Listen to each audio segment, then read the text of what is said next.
Hello friends, എല്ലാവർക്കും പുതിയൊരു വീഡിയോയിലേക്ക് സ്വാഗതം. ഇന്നത്തെ നമ്മുടെ റെസിപ്പി ഒരു പിടി തേങ്ങയും കുറച്ച് ചെറുനാരങ്ങയും ഉണ്ടെങ്കിൽ ചെയ്ത് നോക്കാൻ പറ്റുന്ന ഒരു അടിപൊളി ആയിട്ടാണ് കേട്ടോ. അപ്പോൾ വീഡിയോ ഫുള്ളായിട്ട് കണ്ടു നോക്കിയതിന് ശേഷം വീഡിയോ ഇഷ്ടമാണെങ്കിൽ ലൈക്ക് ചെയ്യേണ്ട കാര്യം മറക്കല്ലേ.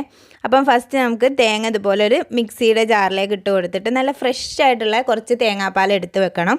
നല്ല ഫ്രഷ് ആയിട്ടുള്ളത് മാത്രം മതി കേട്ടോ, ഫസ്റ്റ് പാൽ മാത്രം മതി. അപ്പോൾ ഇതുപോലെ ജസ്റ്റ് കുറച്ച് വെള്ളം ചേർത്ത് ഞാൻ ഇതുപോലെ ഒന്ന് അരച്ചിട്ട് പിഴിഞ്ഞെടുക്കുന്നുണ്ട്.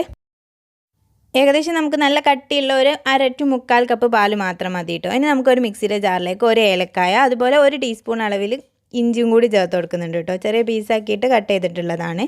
പിന്നെ ഞാനിവിടെ ഒരു 3 ഗ്ലാസ് അളവിലാണ് ഉണ്ടാക്കിയെടുക്കുന്നത്. അതുകൊണ്ട് തന്നെ അതിനാവശ്യമായിട്ടുള്ള പഞ്ചസാര കേട്ടോ ചേർത്ത് കൊടുത്തിട്ടുള്ളത്. പിന്നെ നമുക്ക് കുറച്ച് വെള്ളം കൂടി ചേർത്തിട്ട് ഇത് നല്ലപോലെ അരിച്ചതിന് ശേഷം ഇതുപോലെ അരിപ്പയിലൂടെ ഒന്ന് മാറ്റി കൊടുക്കാം കേട്ടോ.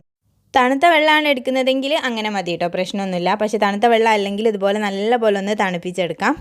ഇനി ഒരു മിക്സിയുടെ ജാറിലേക്ക് ഞാൻ തേങ്ങാപ്പാൽ ഒഴിച്ച് കൊടുത്തിട്ടുണ്ട്. അതിലേക്ക് നേരത്തെ തണുപ്പിച്ചെടുത്തിട്ടുള്ള വെള്ളം ഉണ്ടല്ലോ, അതും കൂടി ചേർത്ത് കൊടുക്കാം.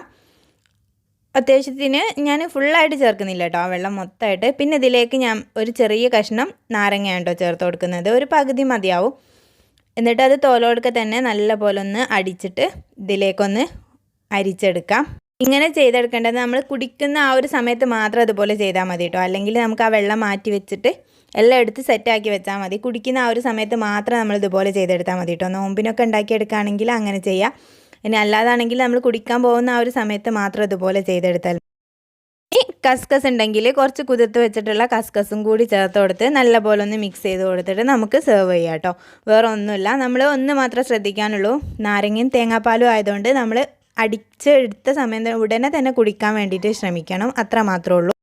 ഇഫ്താറിൻ്റെ സമയത്തൊക്കെ റെഡിയാക്കി എടുക്കാൻ പറ്റുന്ന നല്ലൊരു റിഫ്രഷിംഗ് ആയിട്ടുള്ള ഒരു ലൈമൻ ആണ് കേട്ടോ. അടിപൊളി ടേസ്റ്റാണ്. ഒരു തവണയെങ്കിലും ഇതുപോലെ ട്രൈ ചെയ്ത് നോക്കിയത് പിന്നെ നിങ്ങൾക്ക് എന്നും ഇതുപോലെ റെഡിയാക്കി നോക്കാൻ തോന്നും കേട്ടോ, അത്രയ്ക്കും ടേസ്റ്റ്. അപ്പോൾ എല്ലാവർക്കും വീഡിയോ ഇഷ്ടമായി വിചാരിക്കുന്നു. ഇഷ്ടമെങ്കിൽ ലൈക്ക് ചെയ്യാനും നിങ്ങളുടെ അഭിപ്രായങ്ങൾ കമൻറ്റായിട്ട് അറിയിക്കാനും മറക്കല്ലേ. അടുത്ത നല്ലൊരു വീഡിയോയിൽ കാണുന്നത് വരെ ബൈ, താങ്ക് യു.